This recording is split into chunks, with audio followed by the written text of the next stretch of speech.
निशानी छंद पए प्रसन्न समीर पर बड़ सेव करंता। जल भोजन बहु भांत के कर त्यार तुरंता। प्रेम सैत अचावई कर जोर खरोवै। करे शिगर ही काज सो जिम आज्ञा होवै। वाहिगुरु जी का खालसा वाहिगुरु जी की फतेह। जुगो जुग अटल सतगुरु श्री गुरु ग्रंथ साहिब जी महाराज जी के पवित्र पावन हजूरी नौवें पातशाह वैराग त्याग ते अनुराग की महान मूर्त सतगुरु श्री गुरु तेग बहादुर साहिब जी महाराज जी के पवित्र पावन चरण छो प्राप्त इतिहासक स्थान ते हाजरियां भर रहे गुरु की साजी और नवाजी हुई गुरु खालसा साध संगत जीओ बड़े भाग हैं। जिनके भाग बड़े हैं भाई तिन साधु संग मुख जुरे। वड्डियां भागां वाले हो कि नेता प्रति गुरु चरना विच इकत्र हो के सतगुरु कलगीधर पंथ के वाली सतगुरु श्री गुरु गोबिंद सिंह साहिब जी महाराज जी के पवित्र पावन इतिहास की लड़ीवार कथा बहुत ही अदब सत्कार ते शरधा सहित आप जी सरवण कर रहे। नौवें पातशाह धन श्री गुरु तेग बहादुर साहिब जी महाराज गरीब नवाज पातशाह का पावन पवित्र स्थान जिथे आप जी जुड़ बैठे हो। सालाना समागम बसंत पंचमी के जोड़ मेल अज आरंभ हो गए हैं। उरे लगातार निरंतर हरि जस सारी रात कल का सारा दिन और कल रात 11 बजे तक इस तरह निरंतर चलने हैं। पंथ दे प्रसिद्ध रागी सिंह ढाडी सिंह कविशर सिंह आप जी नूं सतगुरां दा पावन जस सरवण कराउणगे। धन गुरु तेग बहादुर साहब नौवें पातशाह जी महाराज जी का 400 साला प्रकाश पुरब दिहाड़ा आने वाले समय 1 मई नूं आ रहा है। समुचे पंथ पावन चाओ है। अनेकां समागम गुरमत समागमां की लड़ी जिहड़ी है वह गुरसिखां वालों प्रारंभ कर दी गई। आओ कलगीधर जी का इतिहास सरवण करिए। चौधरी शमीर दे घर सतगुरां ने उतारा किया दीने नगर विच। भाई रूपचंद जी की अंश-वंश भाई धर्म सिंह जी के मन में कुछ संदेह उठिया सी। वो संदेह सतगुरु जी ने निवार दिता है। उन्होंने परिवार विचों भाई आवाज़ ठीक करो मैक वाले को बेनती है। भाई दयाल दास जी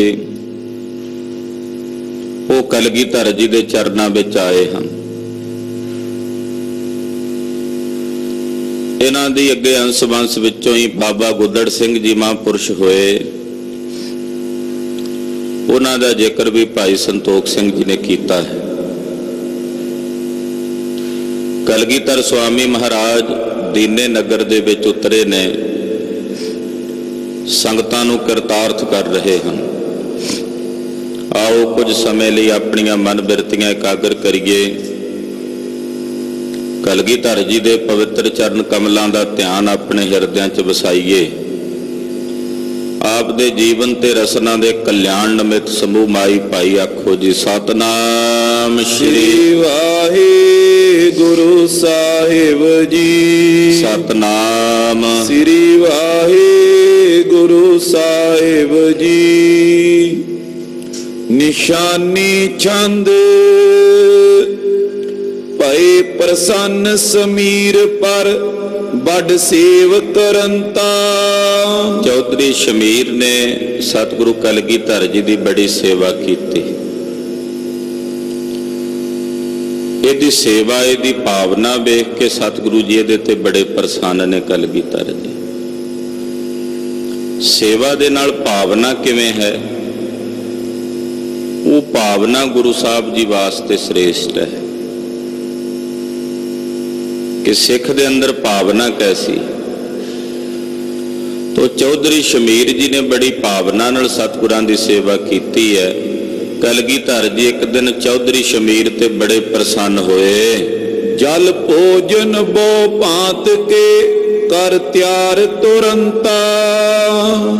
ਸਤਿਗੁਰੂ ਜੀ ਵਾਸਤੇ ਜਲ ਦਾ ਪ੍ਰਬੰਧ ਕਰਨਾ, ਭੋਜਨ ਦਾ ਪ੍ਰਬੰਧ ਕਰਨਾ, ਗੁਰੂ ਪਾਤਸ਼ਾਹ ਜੋ ਹੁਕਮ ਕਰਦੇ ਹਨ ਉਸੇ ਵੇਲੇ ਸਤਿਗੁਰਾਂ ਦੇ ਹੁਕਮ ਦੀ ਪਾਲਣਾ ਸ਼ਮੀਰ ਜੀ ਕਰਦੇ ਹਨ। ਪ੍ਰੇਮ ਸਹਿਤ ਆਚਾਵਈ ਕਰ ਜੋਰ ਖਰੋਵੈ। ਬੜੇ ਪ੍ਰੇਮ ਸਹਿਤ ਸਤਿਗੁਰੂ ਜੀ ਨੂੰ ਭੋਜਨ ਛਕਾਉਣ ਦੀ ਸੇਵਾ ਕਰਦੇ ਨੇ। ਸਤਿਗੁਰਾਂ ਦੇ ਸਨਮੁਖ ਹੱਥ ਜੋੜ ਕੇ ਕਲਗੀਧਰ ਪਾਤਸ਼ਾਹ ਦੇ ਸਨਮੁਖ ਖਲੋ ਕੇ ਚੌਧਰੀ ਸ਼ਮੀਰ ਜੀ ਮਹਾਰਾਜ ਜੀ ਨੂੰ ਆਪ ਆਪਣੇ ਹੱਥੀਂ ਭੋਜਨ ਛਕਾਉਂਦੇ ਹਨ। ਕਰੇ ਸ਼ਿਗਰਈ ਕਾਜ ਸੋ ਜਿਮ ਆਗਿਆ ਹੋਵੇ। ਜੋ ਆਗਿਆ ਸਤਿਗੁਰੂ ਕਲਗੀਧਰ ਜੀ ਕਰਦੇ ਹਨ, ਸਤਿਗੁਰਾਂ ਦੇ ਬਚਨਾਂ ਦੀ ਪਾਲਣਾ ਚੌਧਰੀ ਸ਼ਮੀਰ ਜੀ ਤਤਕਾਲ ਉਸੇ ਵੇਲੇ ਕਰਦੇ ਨੇ। ਜੋ ਗੁਰਦੇਵ ਕਹਿ ਦਿੰਦੇ ਨੇ ਕਿ ਆਹ ਸੇਵਾ ਕਰਨੀ ਹੈ ਜਾਂ ਆਹ ਵਸਤੂ ਲਿਆਉਣੀ ਹੈ, ਤਾਂ ਸ਼ਮੀਰ ਜੀ ਉਸੇ ਵੇਲੇ ਸਤਿਗੁਰਾਂ ਦੀ ਉਸੇ ਸੇਵਾ ਵਿੱਚ ਤਤਪਰ ਹੁੰਦੇ ਹਨ। ਹੋਏ ਪ੍ਰਸੰਨ ਸ਼੍ਰੀ ਮੁਖ ਕਯੋ ਸੁਨ ਸਿੱਖ ਸ਼ਮੀਰਾ। ਇੱਕ ਦਿਨ ਕਲਗੀਧਰ ਜੀ ਬੜੇ ਪ੍ਰਸੰਨ ਹੋਏ ਚੌਧਰੀ ਸ਼ਮੀਰ ਤੇ। ਪ੍ਰਸੰਨ ਹੋ ਕੇ ਆਵਾਜ਼ ਗੂੰਜਦੀ ਆ ਭਰਾਵਾ। ਕਲਗੀਧਰ ਪਾਤਸ਼ਾਹ ਜੀ ਮਹਾਰਾਜ ਜੀ ਦੇ ਚਰਨਾਂ ਵਿੱਚ ਚੌਧਰੀ ਸ਼ਮੀਰ ਜੀ ਖੜੇ ਨੇ।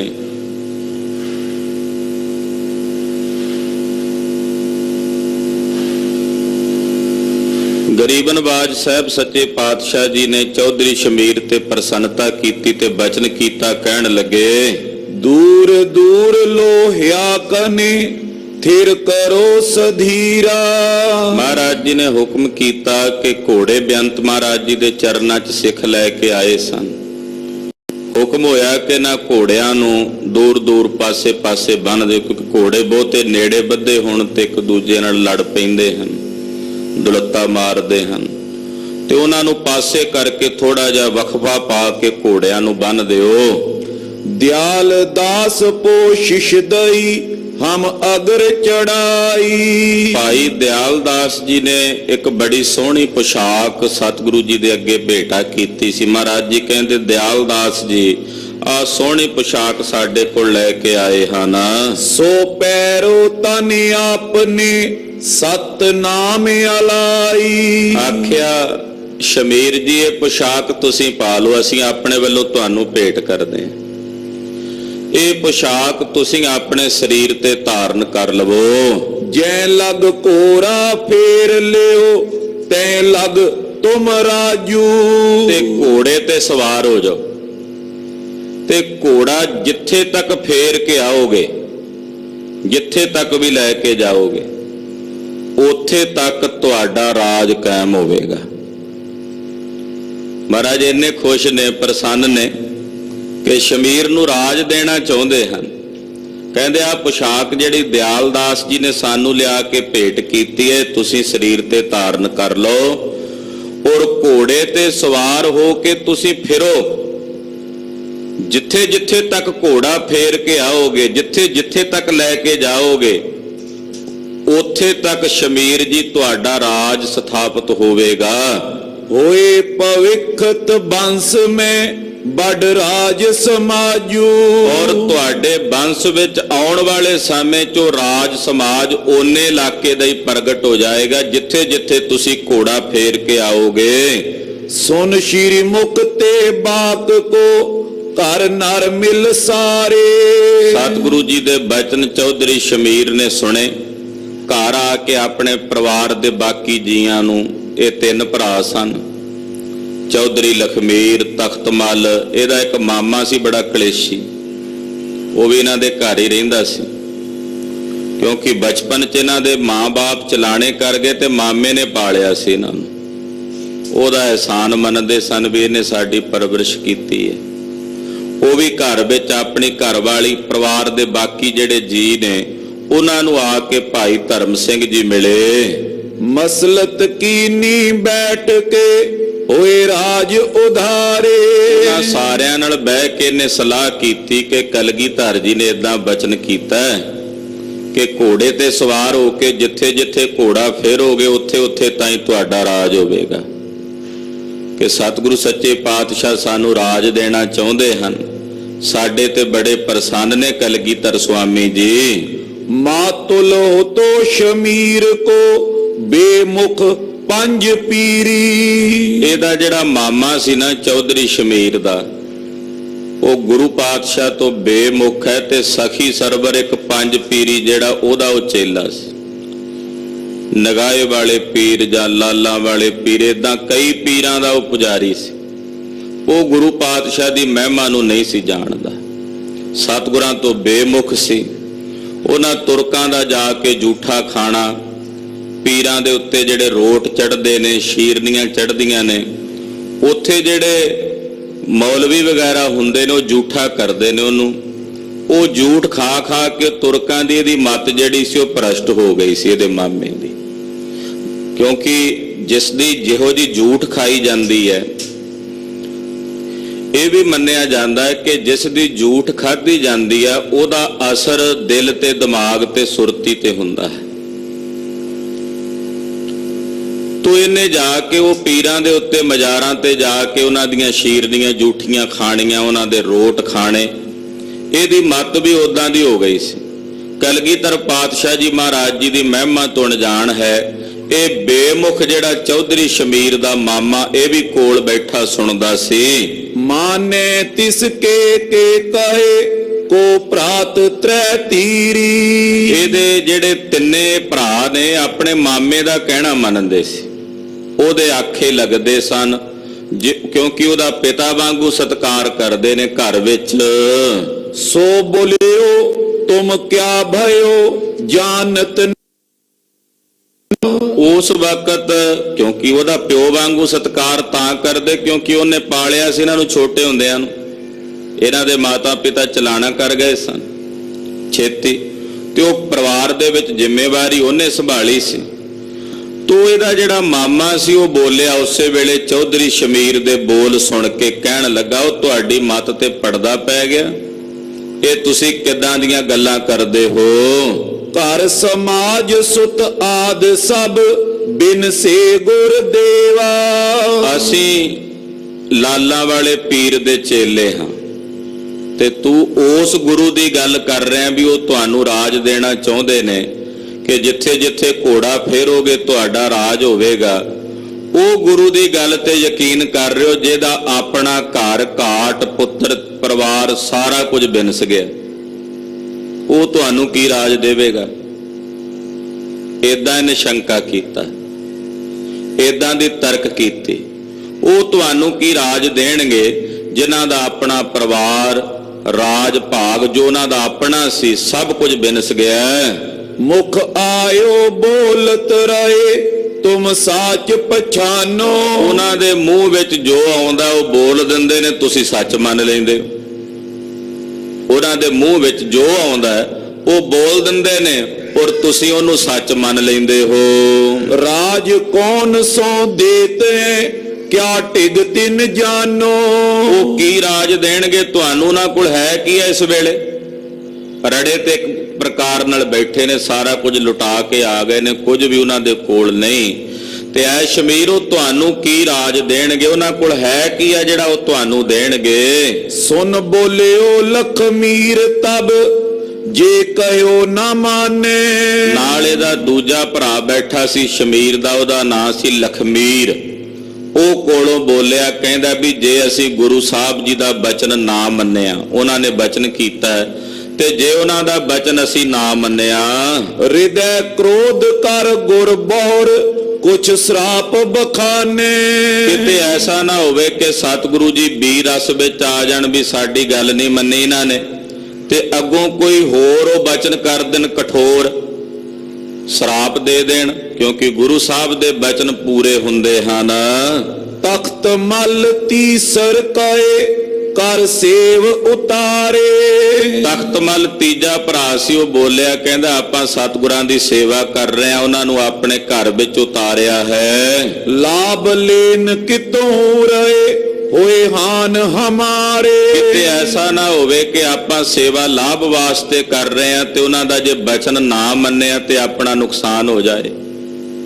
ਆਪਾਂ ਤਾਂ ਸੇਵਾ ਕਰ ਰਹੇ ਹਾਂ ਵੀ ਸਾਨੂੰ ਲਾਭ ਮਿਲੇਗਾ, ਤੇ ਜੇ ਅਸੀਂ ਉਹਨਾਂ ਦਾ ਬਚਨ ਨਾ ਮੰਨਿਆ ਤੇ ਕਿਤੇ ਐਸਾ ਨਾ ਹੋਵੇ ਕਿ ਲਾਭ ਦੀ ਬਜਾਏ ਆਪਣਾ ਨੁਕਸਾਨ ਕਰਾ ਲਈਏ। ਸੁਨ ਸਲਾਹ ਸਭ ਹੋਨ ਕੀ ਤਬ ਪਨੇ ਸ਼ਮੀਰਾ। ਸਾਰਿਆਂ ਦੀ ਸਲਾਹ ਸੁਣ ਕੇ ਫਿਰ ਚੌਧਰੀ ਸ਼ਮੀਰ ਬੋਲਿਆ, ਕੋਲੋਂ ਕਹਿਣ ਲੱਗਾ, ਇਕ ਤੋਂ ਬਾਕ ਨ ਮੋਰੀਏ ਕੈ ਕੂਰ ਨ ਤੀਰਾ। ਕਹਿੰਦੇ ਦੋ ਗੱਲਾਂ ਖਿਆਲ ਰੱਖਿਓ ਵੀ ਇੱਕ ਆਪਾਂ ਉਹਨਾਂ ਦਾ ਬਚਨ ਨਹੀਂ ਮੋੜਨਾ, ਦੂਜਾ ਉਹਨਾਂ ਦੇ ਕੋਲ ਜਾ ਕੇ ਝੂਠ ਨਹੀਂ ਬੋਲਣਾ ਵੀ ਜੇ ਜਾਈਏ ਤੇ ਆਖੀਏ ਹਾਂ ਜੀ ਅਸੀਂ ਫੇਰ ਆਏ ਆ ਤੇ ਫੇਰੀਏ ਵੀ ਨਾ ਘੋੜਾ। ਉਹਨਾਂ ਦੇ ਕੋਲ ਝੂਠ ਵੀ ਨਹੀਂ ਬੋਲਣਾ ਤੇ ਉਹਨਾਂ ਦਾ ਬਚਨ ਵੀ ਨਹੀਂ ਮੋੜਨਾ। ਸੁਨ ਤਿਨ ਕੋ ਮਾਤੁਲ ਕਏ ਨਿਜਪੁਰ ਚੋਂ ਓਰੇ। ਇਹਦਾ ਮਾੜੀ ਮੱਤ ਵਾਲਾ ਖੋਟਾ ਮਾਮਾ ਕੋਲੋਂ ਬੋਲਿਆ, ਕਹਿਣ ਲੱਗਾ ਚਲੋ ਜੇ ਮੰਨਣਾ ਹੀ ਆ ਬਚਨ ਉਹਨਾਂ ਦਾ ਤੇ ਏਦਾਂ ਕਰ, ਘੋੜੇ ਤੇ ਬਹਿ ਕੇ ਆਪਣੇ ਪਿੰਡ ਦੇ ਆਲੇ ਦੁਆਲੇ ਪਰਿਕਰਮਾ ਕਰਿਆ। ਪਾਤਸ਼ਾਹ ਕਿੰਨਾ ਕੁਝ ਦੇਣਾ ਚਾਹੁੰਦੇ ਆ ਵੀ ਜਿੱਥੇ ਤੱਕ ਫੇਰੇਗਾ ਤੂੰ 50 ਕੋਹ ਤੱਕ ਫੇਰਿਆ, 40 ਕੋਹ ਤੱਕ ਫੇਰਿਆ, ਭਾਵੇਂ 3 ਦਿਨ ਵੀ ਫੇਰਦਾ ਰਹਿ। ਇਹ ਤਾਂ ਨਹੀਂ ਸੀ ਕਿਹਾ ਵੀ ਅੱਜ ਸਵੇਰ ਤੋਂ ਲੈ ਕੇ ਸ਼ਾਮ ਤੱਕ ਫੇਰਨਾ। ਗੁਰੂ ਸਾਹਿਬ ਕਹਿੰਦੇ ਘੋੜਾ ਜਿੱਥੇ ਜਿੱਥੇ ਫੇਰ ਕੇ ਆਵੇਗਾ, ਚੱਲ ਪੈਂਦਾ ਭਾਵੇਂ ਸਾਰੇ ਹਿੰਦੁਸਤਾਨ 'ਚ ਹੀ ਫੇਰ ਆਉਂਦਾ, ਮਹੀਨੇ ਬਾਅਦ ਪਰਤ ਆਉਂਦਾ, 2 ਮਹੀਨਿਆਂ ਬਾਅਦ ਪਰਤ ਆਉਂਦਾ, ਪਰ ਕਰਮਾਂ ਤੋਂ ਵੱਧ ਜੋ ਭਾਗਾਂ ਵਿੱਚ ਲਿਖਿਆ ਹੁੰਦਾ ਉਹਦੇ ਤੋਂ ਵੱਧ ਮਿਲਦਾ ਨਹੀਂ ਹੈ। ਪਰਾਲਬਧ ਜਿੰਨੀ ਹੁੰਦੀ ਹੈ ਬੰਦੇ ਦੀ ਓਨਾ ਹੀ ਮਿਲਦਾ। ਫਿਰ ਖੋਟੇ ਪੁਰਸ਼ਾਂ ਦੀ ਸੰਗਤ ਕਿਤਨਾ ਮਲਨ ਪ੍ਰਭਾਵ ਪਾਉਂਦੀ ਹੈ, ਇੱਥੋਂ ਸਿੱਧ ਹੋ ਰਿਹਾ ਹੈ। ਸਤਿਗੁਰੂ ਕਹਿੰਦੇ ਜਿੱਥੇ ਤੱਕ ਫੇਰੇਗਾ ਰਾਜ ਹੋਵੇਗਾ। ਇਹਦਾ ਮਾਮਾ ਕੋਲੋਂ ਬੋਲਿਆ, ਕਹਿੰਦਾ ਆਪਣੇ ਪਿੰਡ ਦੇ ਆਲੇ ਦੁਆਲੇ ਹੀ ਪਰਿਕਰਮਾ ਕਰਿਆ, ਜੇ ਬਚਨ ਹੀ ਮੰਨਣਾ ਗੁਰੂ ਜੀ ਦਾ ਤਾਂ ਘੋੜੇ ਤੇ ਬਹਿ ਕੇ ਆਪਣੇ ਪਿੰਡ ਦੇ ਚੁਗਿਰਦੇ ਫਿਰ ਕੇ ਆ ਜਾ। ਮਾਨ ਬਾਕ ਕੋ ਫੇਰੀਏ ਚੜ ਕੇ ਇੱਕ ਕੋਰੇ। ਗੁਰੂ ਜੀ ਦਾ ਬਚਨ ਮੰਨ ਕੇ ਇੱਕ ਘੋੜੇ ਤੇ ਚੜ ਕੇ ਫੇਰਿਆ, ਨਾਲੇ ਬਚਨ ਵੀ ਮੰਨਿਆ ਜਾਏਗਾ, ਤੇਰੇ ਮਨ ਦੀ ਵੀ ਤਸੱਲੀ ਹੋ ਜਾਏਗੀ। ਅਸ ਮਸਲਤ ਕਰ ਆਏ ਪੁੰਨ ਲੈ ਪੋਸ਼ਿਸ਼ ਸੋਈ। ਏਦਾਂ ਦੀ ਸਲਾਹ ਕਰਕੇ ਸਤਿਗੁਰਾਂ ਕੋਲੋਂ ਜਿਹੜੀ ਉਹ ਪੋਸ਼ਾਕ ਸੀ ਮਹਾਰਾਜ ਜੀ ਨੇ ਇਹਨੂੰ ਬਖਸ਼ੀ ਸੀ, ਉਹ ਲਈ। ਗੁਰ ਆਗਿਆ ਲੈ ਚੜ ਗਇਓ ਪੁਰ ਚੋਂ ਦਿਸ਼ ਜੋਈ। ਸਤਿਗੁਰਾਂ ਦੀ ਆਗਿਆ ਲੈ ਕੇ ਚੌਧਰੀ ਸ਼ਮੀਰ ਉਹਨੇ ਪੋਸ਼ਾਕ ਉਹ ਪਾਈ ਤੇ ਘੋੜੇ ਤੇ ਸਵਾਰ ਹੋ ਕੇ ਆਪਣੇ ਪਿੰਡ ਦੇ ਆਲੇ ਦੁਆਲੇ ਫਿਰਨ ਲੱਗਾ। ਫੇਰ ਤੁਰੰਗਮ ਆਏਗੋ ਗੁਰ ਬੂਜਨ ਠਾਨਾ। ਤੇ ਝੱਟ ਹੁਣ ਪਿੰਡ ਕਿੱਡਾ ਕੁ ਸੀ, ਝਾਟੀ ਥੋੜੇ ਸਮੇਂ ਦੇ ਵਿੱਚ ਹੀ ਘੋੜਾ ਫੇਰ ਕੇ ਚਾਰੇ ਪਾਸੇ ਪਿੰਡ ਦਿਓ ਸਤਿਗੁਰੂ ਕਲਗੀਧਰ ਜੀ ਕੋਲ ਚੌਧਰੀ ਸ਼ਮੀਰ ਜੀ ਆ ਗਏ। ਹੈ ਪ੍ਰਭੂ ਫੇਰਨ ਕੋ ਕੀਓ ਚੋਂ ਦਿਸ਼ਨ ਕੀ ਕਾਨਾ। ਕਹਿਣ ਲੱਗਾ ਮਹਾਰਾਜ ਜੀ ਮੈਂ ਘੋੜਾ ਆਪਣੇ ਪਿੰਡ ਦੇ ਚਾਰੇ ਪਾਸੇ ਫੇਰ ਆਇਆ। ਆ ਕੇ ਸੱਚ ਵੀ ਦੱਸਿਆ, ਇਹ ਨਹੀਂ ਵੀ ਦੂਰ ਫੇਰ ਕੇ ਆਇਆ। ਕਹਿੰਦਾ ਜੀ ਆਪਣੇ ਪਿੰਡ ਦੇ ਚਾਰੇ ਪਾਸੇ ਘੋੜਾ ਫੇਰ ਕੇ ਆ ਗਿਆ ਹਾਂ। ਮੰਦ ਮਤੀ ਮਾਤੁਲ ਇਨੋ ਲਖ ਅੰਤਰ ਜਾਮੀ। ਅੰਤਰਜਾਮੀ ਸਤਿਗੁਰਾਂ ਨੇ ਵੇਖਿਆ ਵੀ ਇਹਦਾ ਮਾਮਾ ਖੋਟੀ ਮੱਤ ਵਾਲਾ ਹੈ, ਉਹਨੇ ਅਕਲ ਤੇ ਪਰਦਾ ਪਾ ਦਿੱਤਾ ਚੌਧਰੀ ਸ਼ਮੀਰ ਦੇ। ਅਸੀਂ ਕਿਤਨਾ ਕੁਝ ਬਖਸ਼ਣਾ ਸੀ, ਪਰ ਇਹਦੇ ਮਾਮੇ ਨੇ ਜਿਹੜਾ ਮਾੜੀ ਮੱਤ ਵਾਲਾ ਖੋਟਾ ਭੱਦਰ ਲੋਕ ਜੀਵ ਹੈ, ਉਹਨੇ ਇਹਦੀ ਮੱਤ ਤੇ ਪਰਦਾ ਪਾ ਦਿੱਤਾ। ਲੈਨ ਦਿਓ ਨੇ ਰਾਜ ਕੁਛ ਕੀਨੀ ਵੱਡ ਖਾਮੀ। ਅਸੀਂ ਰਾਜ ਦੇਣਾ ਚਾਹੁੰਦੇ ਸੀ, ਉਹਨੇ ਲੈਣ ਨਹੀਂ ਦਿੱਤਾ। ਏਡੀ ਵੱਡੀ ਖਾਮੀ ਕਰਵਾ ਦਿੱਤੀ ਇਹਦੇ ਪਾਸੋਂ। ਕਯੋ ਪ੍ਰਭੂ ਆਛੋ ਕਰਿਓ ਅਬ ਬੈਠ ਸ਼ਮੀਰਾ। ਮਹਾਰਾਜ ਜੀ ਨੇ ਇਹਨੂੰ ਇਹ ਨਹੀਂ ਆਖਿਆ ਵੀ ਤੂੰ ਪਿੰਡ ਦੇ ਆਲੇ ਦੁਆਲੇ ਫੇਰ ਕੇ ਆਇਆ। ਜਾਣੀ ਜਾਣ ਤਾਂ ਗਏ ਸੀ ਵੀ ਇਹਦੇ ਮਾਮੇ ਦੀ ਕਰਤੂਤ ਹੈ। ਕਹਿੰਦੇ ਚੰਗਾ ਕੀਤਾ ਸ਼ਮੀਰ, ਜਿੱਥੇ ਤੱਕ ਫੇਰ ਆਇਆ ਕੋਈ ਗੱਲ ਨਹੀਂ, ਆ ਜਾ ਬਹਿ ਜਾ। ਪਾਤਸ਼ਾਹ ਕਹਿੰਦੇ ਚਲੋ ਚੰਗਾ ਕੀਤਾ। ਕਹਿੰਦਾ ਜੀ ਮੈਂ ਘੋੜਾ ਫੇਰ ਆਇਆ। ਮਹਾਰਾਜ ਜੀ ਕਹਿੰਦੇ ਚਲੋ ਚੰਗਾ ਕੀਤਾ, ਆ ਜਾ ਬਹਿ ਜਾ। ਸਤਿਗੁਰੂ ਜਾਣਦੇ ਸਨ ਵੀ ਇਹਦੇ ਭਾਗਾਂ ਵਿੱਚ ਇਹੀ ਕੁਝ ਲਿਖਿਆ ਸੀ ਵੀ ਇਸੇ ਪਿੰਡ ਦਾ ਹੀ ਰਾਜ ਲੈਣਾ, ਬਾਹਰਲੇ ਪਾਸੇ ਵਿਚਰਨਾ ਹੀ ਨਹੀਂ ਹੈ, ਫਿਰਨਾ ਹੀ ਨਹੀਂ ਹੈ।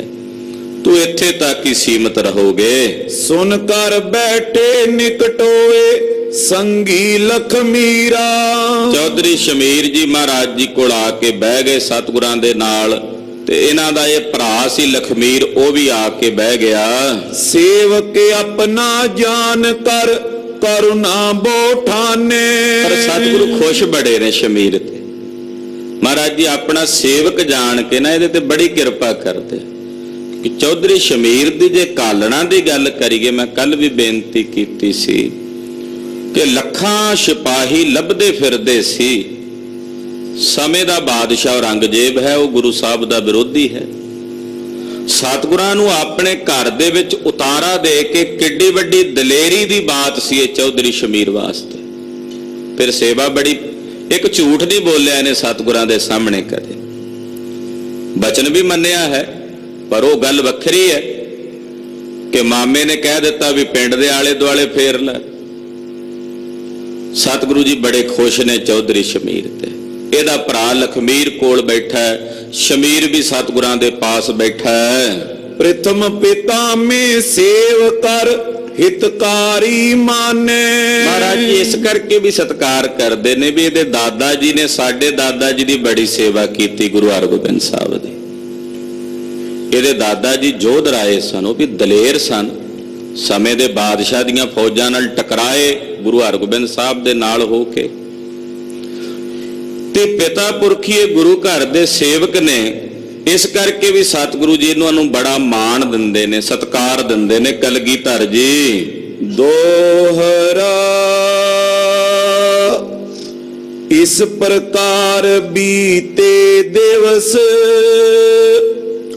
10 ਏਕਸ 10 ਜਾਨ। ਕਹਿੰਦੇ ਇਸੇ ਤਰ੍ਹਾਂ ਸਤਿਗੁਰੂ ਜੀ ਨੂੰ ਚੌਧਰੀ ਸ਼ਮੀਰ ਦੇ ਘਰ ਰਹਿੰਦਿਆਂ ਤਕਰੀਬਨ 10-11 ਦਿਨ ਬਤੀਤ ਹੋ ਗਏ। ਕਲਗੀਧਰ ਜੀ ਇੱਥੇ ਨਿਵਾਸ ਕਰਦਿਆਂ 10-11 ਦਿਨਾਂ ਦਾ ਸਮਾਂ ਬਤੀਤ ਹੋ ਗਿਆ।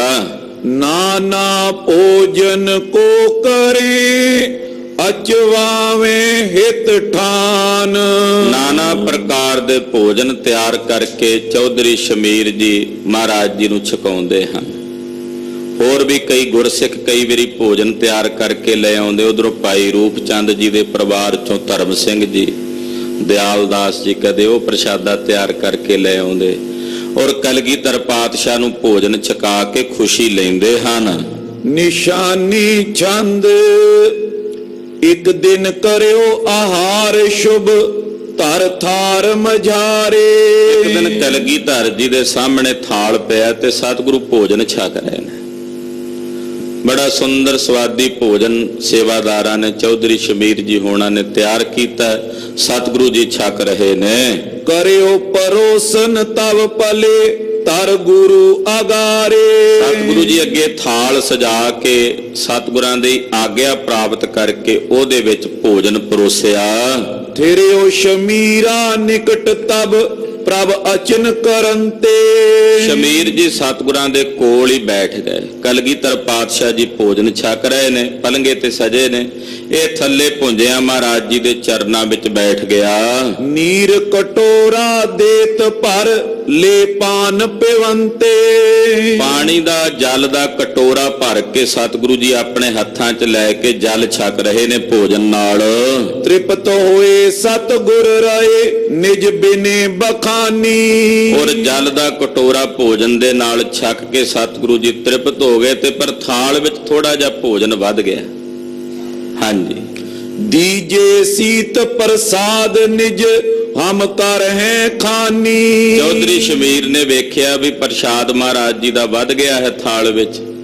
ਉਹਨੇ ਹੱਥ ਜੋੜ ਕੇ ਬੇਨਤੀ ਕੀਤੀ, ਮਹਾਰਾਜ ਇਹ ਸੀਤ ਪ੍ਰਸ਼ਾਦ ਮੈਨੂੰ ਬਖਸ਼ ਦਿਓ, ਮੈਂ ਆਪਣੇ ਪਰਿਵਾਰ ਸਮੇਤ ਛਕਣਾ ਹੈ ਕਿ ਸਾਡਾ ਭਲਾ ਹੋ ਜਾਏ। ਆਪਣਾ ਇਹ ਸ਼ੀਤ ਪ੍ਰਸ਼ਾਦ ਸਤਿਗੁਰੂ ਜੀ ਸਾਨੂੰ ਬਖਸ਼ ਦਿਓ। श्री मुख बोले थाल लियो बैठो इस थाना। ਮਹਾਰਾਜ ਜੀ ਕਹਿੰਦੇ ਲਓ ਸ਼ਮੀਰ ਜੀ ਇਹ ਥਾਲ ਲੈ ਲਓ, ਇੱਥੇ ਹੀ ਸਾਡੇ ਕੋਲ ਬਹਿ ਜਾਓ। करो खान इत ठान कै श्रद्धालु माना। ਤੁਸੀਂ ਗੁਰੂ ਘਰ ਦੇ ਸ਼ਰਧਾਲੂ ਸੇਵਾਦਾਰ ਹੋ ਤੇ ਲਓ ਇਹ ਛਕ ਲਓ ਇੱਥੇ ਬੈਠ ਕੇ। ਜੇ ਭਾਵਨਾ ਗੁਰੂ ਸਾਹਿਬ ਦਾ ਸੀਤ ਪ੍ਰਸ਼ਾਦ ਤਾਂ ਸੰਗਤ ਛਕਦੀ ਹੈ ਤੇ ਤੁਸੀਂ ਵੀ ਬਹਿ ਕੇ ਛਕ ਲਓ ਜੇ ਤੁਹਾਡੀ ਇਹ ਭਾਵਨਾ ਹੈ, ਤੁਸੀਂ ਸਾਡੇ ਘਰ ਦੇ ਸੇਵਕ ਹੋ। कर जोरत बोलियो बहुर लेके कर जावो। ਹੱਥ ਜੋੜ ਕੇ ਕਹਿਣ ਲੱਗਾ ਮਹਾਰਾਜ ਮੈਂ ਕੱਲਾ ਨਹੀਂ ਛਕਣਾ ਚਾਹੁੰਦਾ, ਮੇਰੀ ਬੇਨਤੀ ਹੈ ਵੀ ਮੈਂ ਘਰ ਜਾ ਕੇ ਨਾ ਪਰਿਵਾਰ 'ਚ ਸਾਰਿਆਂ ਨੂੰ ਵੰਡ ਕੇ ਛਕਾਣਾ, ਇਹ ਮੇਰੀ ਬੇਨਤੀ ਹੈ। ਕਿਰਪਾ ਕਰਕੇ ਮੈਨੂੰ ਇਹ ਪ੍ਰਸ਼ਾਦਾ ਨਾਲ ਲਿਜਾਣ ਦੀ ਆਗਿਆ ਦਿਓ। सब कुटुंब संग बंट के तर पावन खावो। ਮੈਂ ਇਹ ਪ੍ਰਸ਼ਾਦ ਘਰ ਲੈ ਕੇ ਜਾਵਾਂਗਾ ਕਿਉਂਕਿ ਸਾਡੇ ਵਾਸਤੇ ਪ੍ਰਸ਼ਾਦ ਉਹ ਚੀਜ਼ ਪ੍ਰਸ਼ਾਦ ਹੈ ਜੋ ਆਪ ਜੀ ਨੂੰ, ਆਪ ਜੀ ਦੀ ਰਸਨਾ ਨੂੰ ਲੱਗ ਗਈ, ਪਵਿੱਤਰ ਹੋ ਗਈ। ਤੇ ਮੈਂ ਆਪਣੇ ਕੁਟੁੰਬ ਸਮੇਤ ਪਰਿਵਾਰ ਸਮੇਤ ਬਹਿ ਕੇ ਛਕਾਂਗਾ। इमके थार उठाए के कर पहुंचियो जाई। ਸਤਿਗੁਰਾਂ ਅੱਗੋਂ ਥਾਲ ਜਿਹੜਾ ਮਹਾਰਾਜ ਜੀ ਨੇ ਦਿੱਤਾ ਸੀ ਉਹਦੇ ਚ ਸਾਹਿਬ ਦਾ ਸੀਤ ਪ੍ਰਸ਼ਾਦ ਸੀ। ਇਹਨੇ ਉਤੋਂ ਕੱਪੜੇ ਨਾਲ ਕੱਜ ਕੇ ਬੜੇ ਸਤਿਕਾਰ ਨਾਲ ਉਹ ਪ੍ਰਸ਼ਾਦ ਲੈ ਕੇ ਚੌਧਰੀ ਸ਼ਮੀਰ ਜੀ ਆਪਣੇ ਘਰ ਆ ਗਏ। भ्राता मातुल आद जे सब लिए बुलाई। ਭਰਾਵਾਂ ਨੂੰ ਵੀ ਸੱਦ ਲਿਆ, ਪਰਿਵਾਰ ਨੂੰ ਵੀ ਸੱਦ ਲਿਆ। ਉਹ ਕਲੇਸ਼ੀ ਮਾਮਾ ਜਿਹੜਾ ਸੀ ਇਹਨਾਂ ਦੇ ਘਰ ਚ ਮਾੜੇ ਭਾਗਾਂ ਵਾਲਾ, ਉਹਨੂੰ ਵੀ ਸੱਦ ਲਿਆ। थार जुमा प्रसाद को मैं जाच सुलियायो। ਉਹਨੂੰ ਲਿਆ ਕੇ ਕਹਿੰਦਾ ਜੀ ਆਜੋ ਆਜੋ ਬਹਿ ਜਾਓ ਭਾਈ, ਮੈਂ ਗੁਰੂ ਸਾਹਿਬ ਜੀ ਦਾ ਬਖਸ਼ਿਆ ਪ੍ਰਸ਼ਾਦ ਦਾ ਜਿਹੜਾ ਥਾਲ ਹੈ ਉਹ ਲੈ ਕੇ ਆਇਆ ਹਾਂ। पावो बो कल्याण को होए है मन भायो। ਇਹ ਪ੍ਰਸ਼ਾਦ ਆਪਾਂ ਛਕਾਂਗੇ ਸਾਡੀ ਕਲਿਆਣ ਹੋ ਜਾਏਗੀ। ਸਾਨੂੰ ਮਨ ਭਾਉਂਦਾ ਭੋਜਨ ਅੱਜ ਪ੍ਰਸ਼ਾਦ ਗੁਰੂ ਸਾਹਿਬ ਦਾ ਪ੍ਰਾਪਤ ਹੋਇਆ, ਇਹਨੂੰ ਛਕ ਕੇ ਸਾਡਾ ਜੀਵਨ ਸਫਲ ਹੋ ਜਾਏਗਾ, ਸਾਡੇ ਜੀਵਨ ਦੀ ਕਲਿਆਣ ਹੋ ਜਾਏਗੀ। इमके जबे प्रसाद ते उतराए रुमाला। ਜਦੋਂ ਇਹਨੇ ਥਾਲ ਰੱਖ ਕੇ ਪ੍ਰਸ਼ਾਦਾ ਉੱਤੋਂ ਕੱਪੜਾ ਲਾਇਆ, देखत चटका और डरे तर चिंत विसाला। ਇਹਦਾ ਜਿਹੜਾ ਮਾਮਾ ਸੀ ਨਾ ਉਹਨੇ ਵੇਖ ਲਿਆ ਕੋਲ ਆ ਕੇ। ਉਹ ਹੁਣ ਕਲੇਸ਼ੀ ਸੀ, ਉਹ ਝੂਠਾ ਖਵਾਉਂਦਾ ਸੀ ਇਹਨਾਂ ਨੂੰ। ਉਹ ਲਾਲਾਂ ਵਾਲੇ ਪੀਰ ਦਾ ਰੋਟ ਸ਼ੀਰਨੀ ਨਾਲੇ ਆਪ ਖਾਂਦਾ ਸੀ। ਉਹਨੇ ਜਦੋਂ ਗੁਰੂ ਸਾਹਿਬ ਜੀ ਦਾ ਪ੍ਰਸ਼ਾਦ ਵੇਖਿਆ ਤੇ ਵੇਖ ਕੇ ਉਹਨੇ ਸ਼ੰਕਾ ਕੀਤਾ ਤੇ ਗਿਲਾਨੀ ਕੀਤੀ। मातुल जैतो कातबे कै सब समझाए।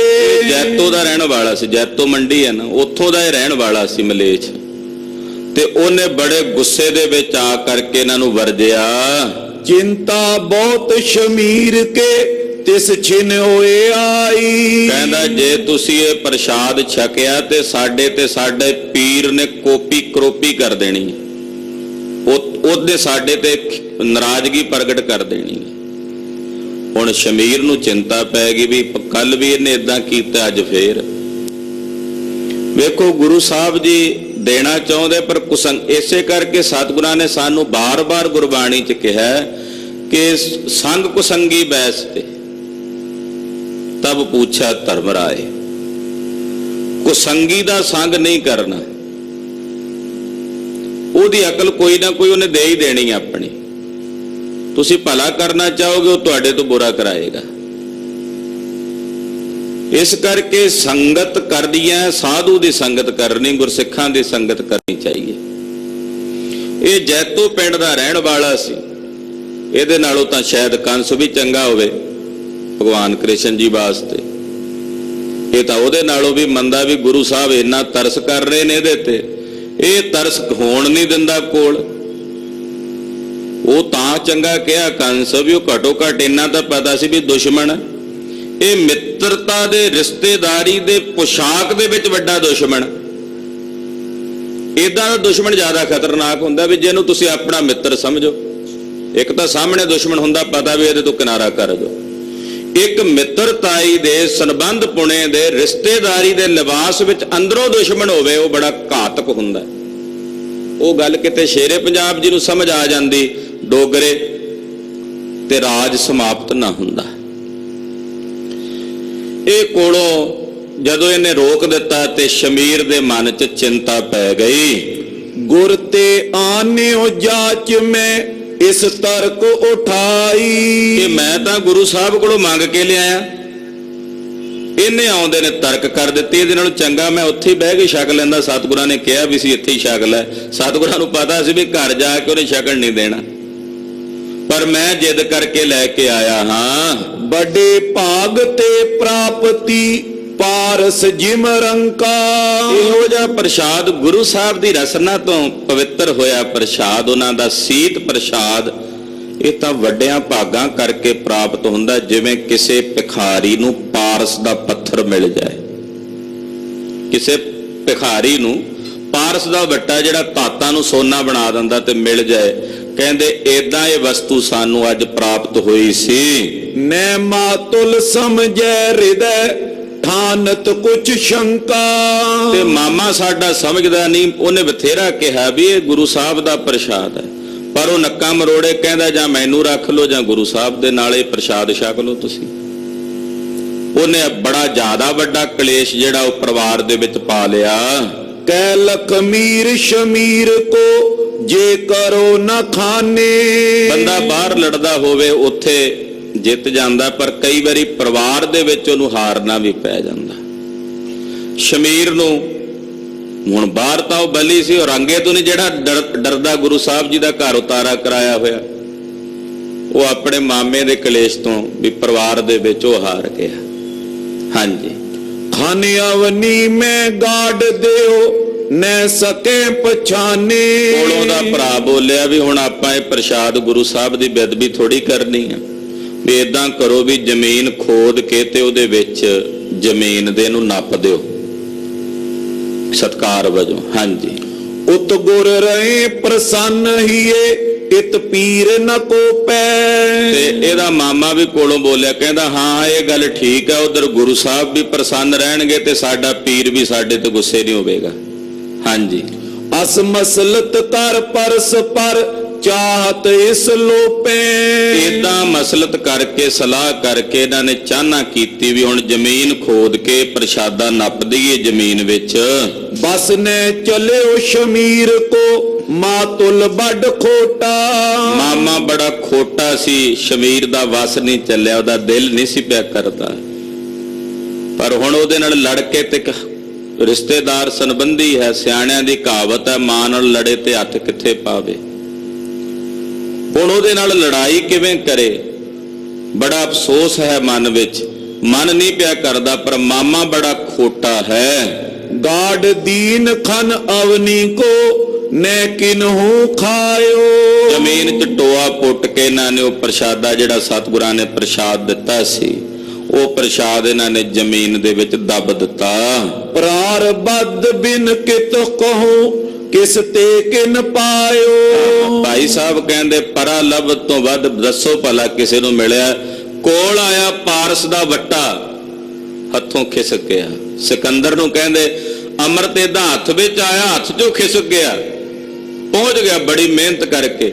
ਲਾਗੇ ਕੋਲ ਬੈਠਾ ਕਾਂ, ਬੜਾ ਬੁੱਢਾ ਹਾਲਤ ਵਿੱਚ, ਕਹਿੰਦਾ ਪੀ ਲੈ ਮੈਂ ਵੀ ਪੀਤਾ ਸੀ, ਇਦਾਂ ਦਾ ਹੋ ਜਾਏਗਾ। ਉੱਥੋਂ ਹੀ ਛੱਡ ਕੇ ਵਾਪਸ ਆ ਗਿਆ ਸੀ। ਅੱਜ ਉਹੀ ਗੱਲ ਇਹਦੇ ਨਾਲ ਹੋਈ ਸ਼ਮੀਰ ਨਾਲ। ਉਹ ਕੋਲੋਂ ਕਾਂ ਵਰਗਾ ਹੀ ਬੈਠਾ ਸੀ ਮਾਮਾ। ਭਾਈ ਸਾਹਿਬ ਕਹਿੰਦੇ ਵੇਖੋ ਦੱਸੋ ਭਾਈ, ਪਰਾ ਲਬ ਤੋਂ ਬਿਨਾਂ ਕਦੇ ਕਿਸੇ ਦੇ ਹੱਥ 'ਚ ਕੁਝ ਨਹੀਂ ਆਇਆ। ਹਾਂਜੀ, ਸੁਪਤ ਹੋਏ ਕਰ ਜਾਮਨੀ ਉਠ ਆਏ ਪ੍ਰਭਾਤੀ। ਜਦੋਂ ਰਾਤ ਪ੍ਰਸ਼ਾਦਾ ਦੱਬ ਦਿੱਤਾ, ਛਕਿਆ ਨਹੀਂ ਕਿਉਂਕਿ ਕਰਮਾਂ ਨੇ ਸਾਥ ਨਹੀਂ ਦਿੱਤਾ। ਮੈਨੂੰ ਇੱਕ ਸਾਖੀ ਚੇਤੇ ਆਉਂਦੀ ਹੈ। ਇਹ ਗੱਲ ਸਪਸ਼ਟ ਕਰਨ ਲਈ ਵਿੱਚ ਮੈਂ ਵੇਰਵਾ ਦੇ ਦਿਆਂ। ਕਰਮ ਦੇਵਤਾ ਤੇ ਲక్ష్ਮੀ ਦੋਨਾਂ ਦੀ ਲੜਾਈ ਹੋ ਗਈ। ਕਰਮ ਦੇਵਤਾ ਕਹਿੰਦਾ ਮੈਂ ਵੱਡਾ ਤੇ ਲక్ష్ਮੀ ਕਹਿੰਦੀ ਆ ਮੈਂ ਵੱਡੀ। ਇਹ ਗੱਲ ਸਮਝਣ ਵਾਸਤੇ ਹੈ ਕਹਾਣੀ, ਸਾਰੰਸ਼ੀ ਵਿੱਚੋਂ ਸਮਝਣਾ ਸਿਧਾਂਤ ਕੀ ਹੁੰਦਾ। ਉਹ ਕਹਿੰਦੀ ਵੇਖ ਮੈਂ ਜਿਹਨੂੰ ਚਾਹੇ ਮਰਜ਼ੀ ਅਮੀਰ ਕਰ ਸਕਦਾ। ਕਰਮ ਦੇਵਤਾ ਕਹਿੰਦਾ ਜਦੋਂ ਤੱਕ ਮੈਂ ਨਾ ਸਾਥ ਦਿਆਂਗਾ ਤੂੰ ਵੀ ਕੁਝ ਨਹੀਂ ਕਰ ਸਕਦੀ। ਕਹਿੰਦੀ ਠਹਿਰ। ਲక్ష్ਮੀ ਗਈ, ਇੱਕ ਲੱਕੜਹਾਰਾ ਨਦੀ ਦੇ ਕੰਢੇ ਤੇ ਪਾਣੀ ਪੀ ਰਿਹਾ। ਇਹਨੇ ਉਹਨੂੰ ਕੁਹਾੜਾ ਦਿੱਤਾ ਸੋਨੇ ਦਾ, ਕਹਿੰਦੀ ਆ ਲੈ ਇਹਨੂੰ ਵੇਚ ਲਈ। ਦੇਵਨੇਤ ਕਿਤੇ ਡੂੰਘੇ ਪਾਣੀ 'ਚ ਗਿਆ ਤੇ ਉਹ ਕੁਹਾੜਾ ਰੁੜ ਗਿਆ। ਪਾਰਲੇ ਪਾਸੇ ਗਿਆ ਉਹਨੇ ਇੱਕ ਹੀਰਾ ਦਿੱਤਾ। ਜਦੋਂ ਹੀਰਾ ਦਿੱਤਾ ਤੇ ਹੀਰਾ ਵੀ ਪਾਣੀ ਦੇ ਵਿੱਚ ਰੁੜ ਗਿਆ ਤੇ ਇੱਕ ਮੱਛੀ ਨੇ ਨਿਗਲ ਲਿਆ। ਫਿਰ ਵਾਪਸ ਆਇਆ। ਅਗਲੇ ਦਿਨ ਉਹਨੇ 500 ਅਸ਼ਰਫੀਆਂ ਸੋਨੇ ਦੀਆਂ ਦਿੱਤੀਆਂ ਵੀ ਇਹ ਲੈ ਕਰ ਲੈ ਜਾ। ਉਹ ਘਰ ਜਾ ਕੇ ਨੇ ਰੱਖੀਆਂ ਤੇ ਗੁਆਂਢਣ ਨੇ ਵੇਖ ਲੀਆਂ, ਉਹ ਚੋਰੀ ਕਰਕੇ ਲੈ ਗਈ। ਲక్ష్ਮੀ ਕਹਿੰਦੀ ਵੀ ਮੈਂ ਆਪਣੇ 3 ਪ੍ਰਯਤਨ ਕਰ ਲਏ ਨੇ ਵੀ ਹੁਣ ਤੂੰ ਦੱਸ ਤੂੰ ਕੀ ਕਰਨਾ। ਉਹ ਕਹਿੰਦਾ ਵੀ ਮੈਂ ਤੇਰੇ ਵਾਂਗੂ ਨਾ ਬਹੁਤ ਕੀਮਤੀ ਚੀਜ਼ਾਂ ਨਹੀਂ ਦੇਣੀਆਂ। ਉਹਨੇ ਜਾ ਕੇ ਲੱਕੜਹਾਰੇ ਨੂੰ ਕੇਵਲ 5 ਪੈਸੇ ਦਿੱਤੇ। 5 ਪੈਸੇ ਦਿੱਤੇ। ਲੱਕੜਹਾਰੇ ਨੇ ਜਾ ਕੇ ਬਾਜ਼ਾਰ 'ਚ ਗਿਆ ਤੇ ਮੱਛੀ ਖਰੀਦ ਕੇ ਲਿਆਂਦੀ। ਮੱਛੀ ਘਰ ਆਈ, ਉਹਨੂੰ ਜਦੋਂ ਚੀਰਨ ਲੱਗਾ ਤੇ ਉਹ ਹੀਰਾ ਜਿਹੜਾ ਮੱਛੀ ਨੇ ਨਿਗਲ ਲਿਆ ਸੀ ਉਹਦੇ ਵਿੱਚੋਂ ਨਿਕਲਿਆ। ਉੱਚੀ ਉੱਚੀ ਬੋਲਿਆ ਲੱਭ ਗਿਆ ਲੱਭ ਗਿਆ। ਗੁਆਂਢਣ ਨੂੰ ਸ਼ਾਇਦ ਪਤਾ, ਉਹ ਡਰਦੀ ਸੀ। ਉਹਦੇ ਆਖਿਆ ਵੀ ਇਹਨੂੰ ਪਤਾ ਲੱਗ ਗਿਆ ਵੀ ਮੈਂ ਚੋਰ ਆ, ਵੀ ਚੋਰ ਲੱਭ ਗਿਆ। ਉਹਨੇ ਸਾਰੀਆਂ ਸ਼ਰਫੀਆਂ ਵੀਰਾ ਰੋਲਾ ਨਾ ਪਾਇਆ ਲੈ। ਜਦੋਂ ਕਰਮ ਸਾਥ ਦਿੰਦੇ ਐ ਉਦੋਂ ਖੇਡ ਬਣਦੀ ਹੈ। ਇਸ ਕਰਕੇ ਕਰਮ ਸ਼ੁਭ ਹੋਣੇ ਚਾਹੀਦੇ ਨੇ। ਹੁਣ ਕਰਮ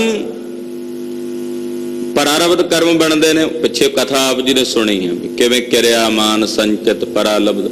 ਜਿਹੜੀ ਪਰਾਲਬਧ ਹੁੰਦੀ ਹੈ ਉਹਦੇ ਤੋਂ ਵੱਧ ਨਹੀਂ ਮਿਲਦਾ। ਭਰਤਰੀ ਜੀ ਕਹਿੰਦੇ ਘੜਾ ਮਿੱਟੀ ਦਾ ਤੁਸੀਂ ਖੂਹ ਚੋਂ ਭਰ ਲਓ ਤੇ ਚਾਹੇ ਸਮੁੰਦਰ ਚੋਂ ਭਰ ਲਓ, ਉਹਦੇ ਚ ਪਾਣੀ ਓਨਾ ਹੀ ਆਉਂਦਾ ਜਿੰਨਾ ਕੁ ਉਹਦਾ ਆਕਾਰ ਹੋਵੇ।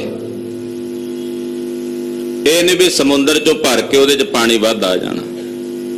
ਭਾਈ ਸਾਹਿਬ ਇੱਥੇ ਕਹਿੰਦੇ ਵੀ ਵੇਖੋ ਪਰਾਲਬਧ ਨਹੀਂ ਸੀ ਸ਼ਮੀਰ ਦੀ, ਕੋਲ ਆਈ ਵਸਤੂ ਵੀ ਜਿਹੜੀ ਆ ਉਹ ਨਹੀਂ ਛਕ ਸਕਿਆ।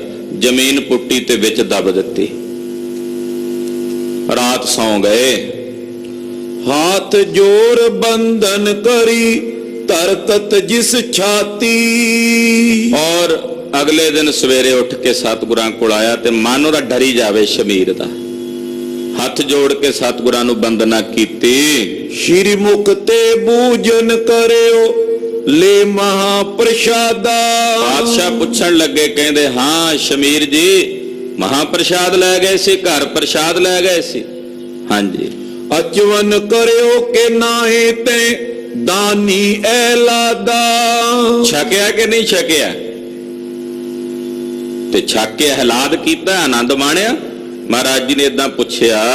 ਤਬ ਸ਼ਮੀਰ ਬਿਨ ਤੀਰ ਹੋਏ ਗੁਰ ਤੀਰ ਉਚਾਰੇ। ਇੱਕ ਬੜੀ ਇਮਾਨਦਾਰੀ ਸੀ ਸ਼ਮੀਰ ਦੀ। ਉਹਨੇ ਹੱਥ ਜੋੜ ਕੇ ਸੱਚੋ ਸੱਚ ਮਨ 'ਚ ਡਰਿਆ ਵੀ, ਕੰਬਿਆ ਵੀ ਕਿਤੇ ਗੁਰੂ ਸਾਹਿਬ ਕੁਝ ਹੋਰ ਬਚਨ ਨਾ ਕਰ ਦੇਣ। ਹੱਥ ਜੋੜ ਕੇ ਬੋਲਿਆ ਜੈ ਤੋ ਕਾਮਾ ਤੁਲ ਆਏ ਤਿਨ ਸਭ ਹਟਕਾਰੇ। ਮਹਾਰਾਜ ਜੈਤੋ ਪਿੰਡ ਦਾ ਰਹਿਣ ਵਾਲਾ ਮੇਰਾ ਮਾਮਾ, ਉਹਨੇ ਨਹੀਂ ਖਾਣ ਦਿੱਤਾ, ਸਾਨੂੰ ਨਹੀਂ ਛਕਣ ਦਿੱਤਾ। ਉਹਨੇ ਸਾਨੂੰ ਸਾਰਿਆਂ ਨੂੰ ਰੋਕ ਦਿੱਤਾ।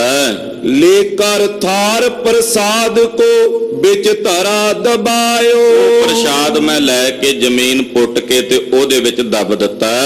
ਬਿਨਾ ਪਨੇ ਜਾਨੋ ਪ੍ਰਭੂ ਮੈਂ ਸਾਚ ਅਲਾਇਓ। ਐਸੇ ਮਹਾਰਾਜ ਮੇਰੇ ਕਹਿਣ ਤੋਂ ਬਿਨਾਂ ਹੀ ਤੁਸੀਂ ਜਾਣਦੇ ਹੋ ਪਰ ਤੁਸੀਂ ਪੁੱਛਿਆ ਤੇ ਮੈਂ ਸੱਚ ਦੱਸ ਦਿੱਤਾ ਹੈ। ਸੁਨ ਸਤਿਗੁਰ ਬੋਲੇ ਤਬੇ ਧਰਨੀ ਬਰਸਾਈ। ਪਾਤਸ਼ਾਹ ਕਹਿੰਦੇ ਚਲੋ ਚੰਗਾ ਕੀਤਾ ਸ਼ਮੀਰ ਜੀ, ਇਹ ਵੀ ਚੰਗਾ ਕੀਤਾ, ਇਹ ਧਰਤੀ ਵਰਸਾਈ ਗਈ ਹੈ। ਹਾਂਜੀ, ਤਿਨ ਕੋ ਨੇ ਪ੍ਰਾਪਤ ਪਈ ਤਿਨ ਮੂਡ ਗਵਾਈ। ਤੁਹਾਨੂੰ ਪ੍ਰਾਪਤ ਨਹੀਂ ਹੋਈ ਕਿਉਂਕਿ ਉਸ ਮੂਰਖ ਨੇ ਗਵਾ ਦਿੱਤੀ, ਪਰ ਧਰਤੀ ਦੇ ਭਾਗ ਸਵੱਲੇ ਹੋਣੇ ਸਨ। ਇਹ ਧਰਤੀ ਜੰਗਲ ਦੀ ਭੁੱਖੀ ਸੀ, ਸਾਡੇ ਸੀਤ ਪ੍ਰਸ਼ਾਦ ਨਾਲ ਰੱਜ ਕੇ ਅੱਜ ਤੋਂ ਬਾਅਦ ਮਾਲਵੇ ਦੀ ਧਰਤੀ ਹੋ ਗਈ ਹੈ। ਹਾਂਜੀ, ਅਦਬ ਨ ਕੀਨੋ ਅੰਨ ਕੋ ਤੁਮ ਬੁਰਾ ਕਮਾਇਓ। ਪਰ ਤੁਸੀਂ ਅੰਨ ਦਾ ਅਦਬ ਨਹੀਂ ਕੀਤਾ ਹੈ, ਇਹ ਬੜਾ ਬੁਰਾ ਕੰਮ ਸੀ। ਅੰਨ ਏਦਾਂ ਜ਼ਮੀਨ ਦੇ ਵਿੱਚ ਖੋਦ ਕੇ ਪੁੱਟਣਾ, ਤੁਸੀਂ ਨਹੀਂ ਛਕਣਾ ਸੀ, ਕਿਸੇ ਹੋਰ ਨੂੰ ਛਕਾ ਦਿੰਦੇ। ਅੰਨ ਦੀ ਬੇਅਦਬੀ ਕੀਤੀ ਹੈ ਤੁਸੀਂ। ਤਬੇ ਪਰੇ ਦੁਰ ਪਿਛ ਬੋ ਜੇ ਅਦਬ ਗਵਾਇਓ। ਕਹਿੰਦੇ ਦੁਰ ਪਿਛ ਕਾਲ ਦਾ ਸਮਾਂ ਵੀ ਜਿਹੜਾ ਹੈ ਉਹ ਇਸ ਧਰਤੀ ਤੇ ਰਿਹਾ। ਭਦਰ ਸੈਨ ਨ੍ਰਿਪ ਪ੍ਰਥਮ ਪਾ ਤਿਨ ਕੀਏ ਅਪਮਾਨਾ। ਇਸੇ ਇਲਾਕੇ ਦਾ ਇੱਕ ਰਾਜਾ ਹੋਇਆ ਭਦਰ ਸੈਨ, ਮਹਾਰਾਜ ਜੀ ਪੁਰਾਣੀ ਕਥਾ ਸੁਣਾਉਣ ਲੱਗੇ। ਉਹਨੇ ਵੀ ਅੰਨ ਦੀ ਬੇਅਦਬੀ ਕੀਤੀ ਸੀ, ਅੰਨ ਦਾ ਨਰਾਦਰ ਕੀਤਾ ਸੀ। ਇਹ ਅੰਨ ਦੇਵਤਾ ਹੈ, ਇਸ ਦਾ ਨਰਾਦਰ ਕੀਤਾ ਸੀ ਭਦਰ ਸੈਨ ਨੇ। ਉਹ ਰਾਜਾ ਸੀ ਇਸ ਇਲਾਕੇ ਦਾ। ਹਾਂਜੀ, ਉਜਰ ਗਿਓ ਇਹ ਦੇਸ਼ ਸਭ ਜੰਗਲ ਅਬ ਜਾਨਾ। ਇਹ ਸਾਰਾ ਦੇਸ਼ ਫਿਰ ਉਦੋਂ ਦਾ ਉਜੜਿਆ, ਉਹਨੇ ਬੇਅਦਬੀ ਕੀਤੀ ਸੀ ਅੰਨ ਦੀ। ਭਦਰ ਸੈਨ ਰਾਜੇ ਨੇ, ਉਹਨੇ ਆਖਿਆ ਮੈਂ ਬਥੇਰਾ ਅੰਨ ਹੈ ਸਾਡੇ ਕੋਲ, ਮੁੱਕਦਾ ਨਹੀਂ। ਉਹਨੇ ਅੰਨ ਦੀ ਬੇਅਦਬੀ ਕੀਤੀ, ਨਰਾਦਰ ਕੀਤਾ, ਔਰ ਜਿਸ ਵੇਲੇ ਅੰਨ ਦਾ ਨਰਾਦਰ ਕੀਤਾ ਸਾਰਾ ਦੇਸ਼ ਉਜੜ ਗਿਆ। ਇਸੇ ਕਰਕੇ ਇਹਨੂੰ ਹੁਣ ਜੰਗਲ ਕਹਿੰਦੇ ਨੇ, ਜੰਗਲ ਦਾ ਇਲਾਕਾ। ਇੱਥੇ ਫਸਲਾਂ ਨਹੀਂ ਹੁੰਦੀਆਂ। ਹਾਂਜੀ, ਚਲਤ ਹੋਤੀ ਦਵੈ ਨਦੀ ਤਬ ਪਟਲੀ ਸ਼ੁਭ ਚਿਤਰਾ। ਇਸ ਇਲਾਕੇ 'ਚ ਉਸ ਵੇਲੇ ਦੋ ਨਦੀਆਂ ਵਹਿੰਦੀਆਂ ਸੀ। ਇੱਕ ਨਦੀ ਦਾ ਨਾਂ ਸੀ ਪਟਲੀ, ਜਿੱਥੋਂ ਬਠਿੰਡਾ ਨਗਰ ਪਿਆ ਨਾ, ਉਹ ਪਟਲੀ ਨਦੀ ਬਠਿੰਡੇ ਦੇ ਕੋਲੋਂ ਕਿਸੇ ਪੁਰਾਣੇ ਸਮੇਂ 'ਚ ਉੱਥੇ ਅਵੇਸ਼ ਮਿਲਦੇ ਹਨ ਉਹ ਪੁਰਾਣੇ ਵੀ, ਉੱਥੋਂ ਨਦੀ ਵਗਦੀ ਸੀ ਕਿਤੇ। ਦੂਸਰੀ ਨਦੀ ਇੱਥੋਂ ਵਗਦੀ ਸੀ ਚਿਤਰਾ। ਜਦੋਂ ਉਹਨੇ ਅੰਨ ਦਾ ਨਰਾਦਰ ਕੀਤਾ ਤੇ ਉਹ ਦੋਵੇਂ ਨਦੀਆਂ ਸੁੱਕ ਗਈਆਂ ਤੇ ਸੋਕਾ ਪੈ ਗਿਆ। ਜਦੋਂ ਕਲਗੀਧਰ ਜੀ ਉਸ ਇਲਾਕੇ 'ਚ ਗਏ ਨੇ, ਉੱਥੇ ਪਾਣੀ ਨਹੀਂ ਸੀ ਲੱਭਦਾ, ਜਲ ਨਹੀਂ ਸੀ ਮਿਲਦਾ, ਤਾਂ ਹੀ ਇਹਨੂੰ ਜੰਗਲ ਕਹਿੰਦੇ ਸੀ, ਫਸਲ ਨਹੀਂ ਸੀ ਹੁੰਦੀ। ਮਹਾਰਾਜ ਜੀ ਕਹਿੰਦੇ ਜਦੋਂ ਭਦਰ ਸੈਨ ਨੇ ਬੇਅਦਬੀ ਕੀਤੀ, ਅੰਨ ਦਾ ਨਰਾਦਰ ਕੀਤਾ, ਤਾਂ ਉਸ ਵਕਤ ਇੱਥੇ ਦੁਰ ਪਿਛ ਕਾਲ ਪਿਆ। ਪਟਲੀ ਔਰ ਚਿਤਰਾ ਨਾਮ ਦੀਆਂ ਦੋ ਨਦੀਆਂ ਇੱਥੋਂ ਵਗਦੀਆਂ ਸੁੱਕ ਗਈਆਂ। ਹਟੀ ਅਵਗਿਆ ਦੇਖ ਕੇ ਥਲ ਪਾ ਅਪਵਿੱਤਰਾ। ਉਹ ਹਟ ਗਈ ਇੱਥੋਂ ਵੇਖ ਕੇ, ਜਗ੍ਹਾ ਅਪਵਿੱਤਰ ਹੋਈ ਜਾਣ ਕੇ ਵੀ ਇੱਥੇ ਬੇਅਦਬੀ ਹੋਈ ਅੰਨ ਦੀ। ਹਮਰੇ ਸੀਤ ਪ੍ਰਸਾਦ ਨੇ ਰੋਕਿਓ ਇਹ ਥਾਨਾ। ਪਰ ਹੁਣ ਸਾਡਾ ਸੀਤ ਪ੍ਰਸ਼ਾਦ ਜਿਹੜਾ ਤੂੰ ਲਿਆ ਕੇ ਉਹ ਜ਼ਮੀਨ 'ਚ ਦੱਬ ਦਿੱਤਾ। ਜਿਹੜੀ ਜ਼ਮੀਨ ਅਪਵਿੱਤਰ ਹੋ ਗਈ ਸੀ ਅੰਨ ਦੀ ਬੇਅਦਬੀ ਕਰਕੇ, ਸਾਡੇ ਸੀਤ ਪ੍ਰਸ਼ਾਦ ਨੂੰ ਉਹਦੇ 'ਚ ਦੱਬ ਕੇ ਉਸ ਧਰਤੀ ਨੂੰ ਤੂੰ ਪਵਿੱਤਰ ਕਰ ਦਿੱਤਾ। ਉਹ ਜਗ੍ਹਾ ਹੁਣ ਪਵਿੱਤਰ ਹੋ ਗਈ, ਮਾਲਵਾ ਹੋ ਗਈ। ਤੁਮ ਰਈਅਤ ਬੋ ਬਸੋਗੇ ਹਮਨੇ ਸਭ ਜਾਨਾ। ਮਹਾਰਾਜ ਕਹਿੰਦੇ ਅਸੀਂ ਜਾਣ ਲਿਆ ਸੀ, ਤੁਹਾਨੂੰ ਰਾਜੇ ਬਣਾਉਣਾ ਚਾਹੁੰਦੇ ਸੀ, ਪਰ ਤੁਸੀਂ ਪ੍ਰਜਾ ਬਣ ਕੇ ਵਸੋਗੇ। ਹੁਣ ਸਾਨੂੰ ਸਮਝ ਆ ਗਈ, ਤੁਸੀਂ ਰਈਅਤ ਬਣ ਕੇ ਹੀ ਰਹੋਗੇ। ਅਵਨੀ ਜੰਗਲ ਦੇਸ਼ ਕੀ ਬੋ ਆਨੇ ਉਪਾਵੇ। ਇਹ ਜੰਗਲ ਦੀ ਜਿਹੜੀ ਧਰਤੀ ਕਹੀ ਜਾਂਦੀ, ਇਹਦੇ ਚੋਂ ਬਹੁਤ ਅੰਨ ਉਤਪੰਨ ਹੋਵੇਗਾ, ਇਹਦੇ ਵਿੱਚੋਂ ਬੇਅੰਤ ਅੰਨ ਧਨ ਪੈਦਾ ਹੋਵੇਗਾ। ਅਬ ਤੇ ਦੁਗਨੇ ਚੌਗੁਨੇ 8 ਗੁਣੇ ਜਮਾਵੇ। ਕਹਿੰਦੇ ਹੁਣ ਤੋਂ 2 ਗੁਣੇ, ਫਿਰ 4 ਗੁਣੇ, ਫਿਰ 8 ਗੁਣੇ, ਫਿਰ 16 ਗੁਣੇ। ਕਹਿੰਦੇ ਅੰਨ ਇੱਥੇ ਜੰਮੇਗਾ, ਪੈਦਾ ਹੋਵੇਗਾ। ਹੋਏ ਹਮਾਰਾ ਮਾਲਵਾ ਜਿਤ ਕਿਤ ਬਿਦਤਾਵੇ। ਬਾਦਸ਼ਾਹ ਕਹਿੰਦੇ ਇਹ ਥਾਂ, ਇਹ ਸਾਰਾ ਇਲਾਕਾ ਅੱਜ ਤੋਂ ਬਾਅਦ ਇਹ ਗੁਰੂ ਕਾ ਮਾਲਵਾ ਹੋਵੇਗਾ, ਔਰ ਸਾਰੇ ਸੰਸਾਰ ਵਿੱਚ ਇਹ ਮਾਲਵਾ ਪ੍ਰਗਟ ਹੋਵੇਗਾ।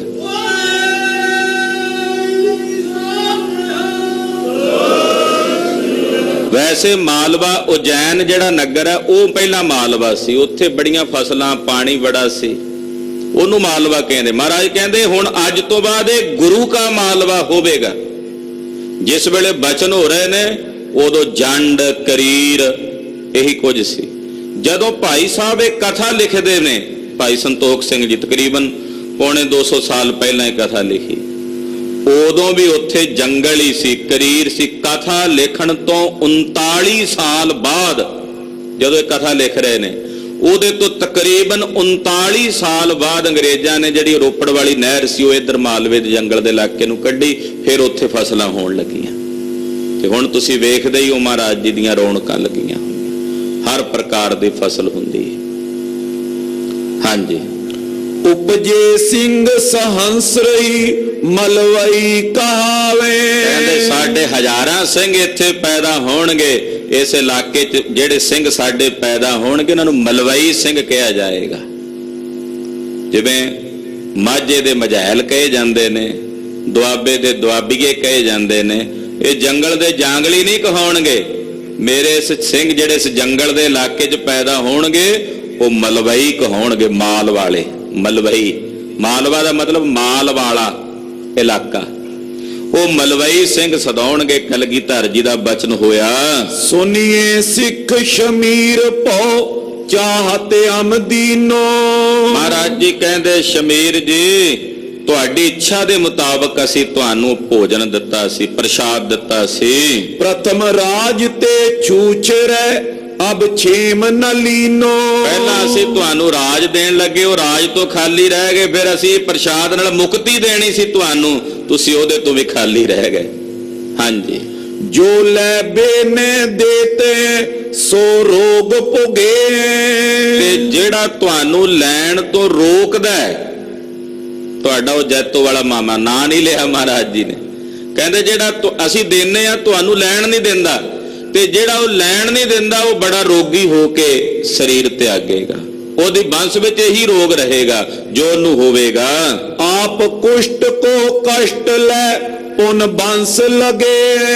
ਉਹਦੇ ਆਪਣੇ ਸਰੀਰ ਤੇ ਵੀ ਕੋੜ ਰਹੇਗਾ, ਕੋੜ ਨਾਲ ਹੀ ਮਰੇਗਾ, ਔਰ ਉਹਦੀ ਬੰਸ ਦੇ ਵਿੱਚ ਜਿੰਨੇ ਵੀ ਮਰਨਗੇ ਕੁਸ਼ਟ ਨਾਲ ਹੀ ਮਰਿਆ ਕਰਨਗੇ ਅੱਗੇ ਵੀ।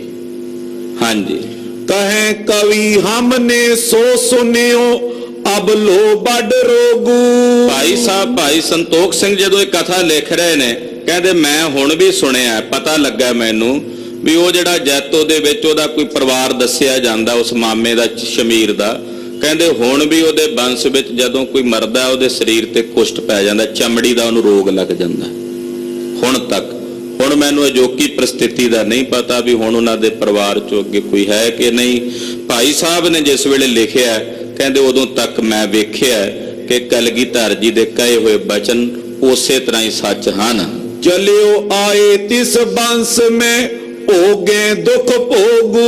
ਕਹਿੰਦੇ ਉਹਦੀ ਬੰਸ ਵਿੱਚ ਉਸੇ ਤਰ੍ਹਾਂ ਹੀ ਚੱਲਦਾ ਆਉਂਦਾ ਵੀ ਜਦੋਂ ਕੋਈ ਮਰਦਾ ਉਹਦੇ ਸਰੀਰ ਤੇ ਚਮੜੀ ਦਾ ਰੋਗ ਹੁੰਦਾ ਹੈ। ਸਤਿਗੁਰ ਅਧਿਕ ਪ੍ਰਸੰਨ ਹੋਵੇ ਪਿਕ ਸੇਵ ਵਿਸਾਲਾ।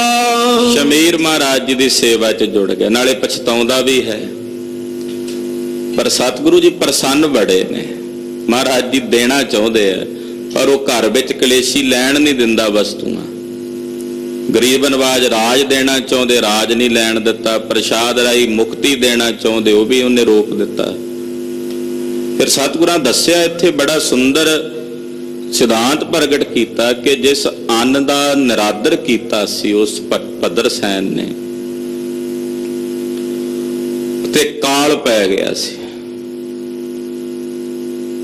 ਫਿਰ ਉਸ ਅੰਨ ਨੂੰ ਪੈਦਾ ਕਰਨ ਵਾਸਤੇ ਜਿਹੜੇ ਵੀਰ ਯਤਨ ਕਰਦੇ ਨੇ, ਕਿਰਸਾਨ,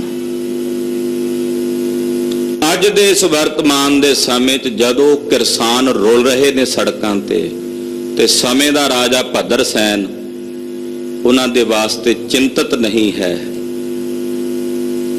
ਤੇ ਉਸ ਨੂੰ ਸਿਮਰਤੀ ਵਿੱਚ ਆਉਣਾ ਚਾਹੀਦਾ ਹੈ ਕਿ ਇਸ ਅੰਨ ਨੂੰ ਪੈਦਾ ਕਰਨ ਵਾਸਤੇ ਜਿਹੜੇ ਕਿਰਸਾਨ ਯਤਨਸ਼ੀਲ ਹੁੰਦੇ ਨੇ, ਜੇ ਉਹਨਾਂ ਦੀ ਮੌਤ ਤੇ ਸੈਂਕੜੇ ਵੀਰ ਮਰ ਰਹੇ ਨੇ ਤੇ ਤੂੰ ਆਪਣੇ ਅੱਖਾਂ 'ਚ ਇੱਕ ਹੰਝੂ ਤੱਕ ਨਹੀਂ ਕੇਰਦਾ, ਸਗੋਂ ਖਿੱਲੀਆਂ ਉਡਾਉਣਾ, ਤਾਂ ਫਿਰ ਇਸ ਦੇਸ਼ ਦਾ ਕੀ ਹੋਵੇਗਾ?